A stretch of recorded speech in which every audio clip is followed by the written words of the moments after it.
সে কিন্তু বাংলাদেশের গন্ডি পেরিয়ে কিন্তু ইন্ডিয়া প্লাস ওয়ার্ল্ড ওয়াইড বিভিন্ন দেশে কিন্তু বাংলাদেশকে রিপ্রেজেন্ট করতেছে। তো প্রায় 4 থেকে 5 দিন আগে কিন্তু ইন্ডিয়ার বড় একজন ইউটিউবার জিরক্স এফএফ চ্যানেলে কিন্তু M1NX এবং জিরক্স এফএফ এর কিন্তু 1 vs 1 এর একটি ভিডিও আপলোড করা হয়। তো আমরা কিন্তু আজকে ওই ভিডিওটার উপর রিঅ্যাকশন করতে যাচ্ছি, দেখা যাক M1NX আমাদের বাংলাদেশের মানসম্মানটা রক্ষা করতে পারে কিনা। তো এখানে কিন্তু আমাদের ফার্স্ট রাউন্ড স্টার্ট হয়েছে মিলে অলরেডি দুইজনে কিন্তু আমাদের ওয়ান টাইম মারা ট্রাই করতেছে, দেখা যাক কারটা আগে লাগে।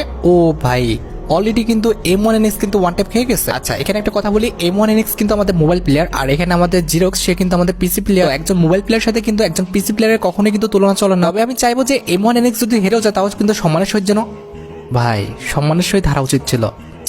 দুইটা রাউন্ড পর পর নিয়ে নিল। আচ্ছা এখানে কিন্তু M1NX কিন্তু অলরেডি হেরে গেছে দুইটা রাউন্ড, এখন কিন্তু তাকে কামব্যাক করতে হবে, নাহলে কিন্তু ভাই একদম লজ্জাজনক হারে কিন্তু সাক্ষী হতে হবে। অন্তত বাংলাদেশি হিসেবে আমি চাচ্ছি না যে M1NX একদম লজ্জাজনক হারে সাক্ষী হোক, একটু তো ফাইট করুক তাই না। এখানে জিরক্স এফএফ এর মুভমেন্ট দেখতেছো ভাই রে ভাই, মানে কি করতেছে আন্দাজে খালি কিভাবে গুলালটা মারলো। আচ্ছা দেখা যাক এখানে কি হয়। M1NX প্লিজ ভাই কামব্যাক।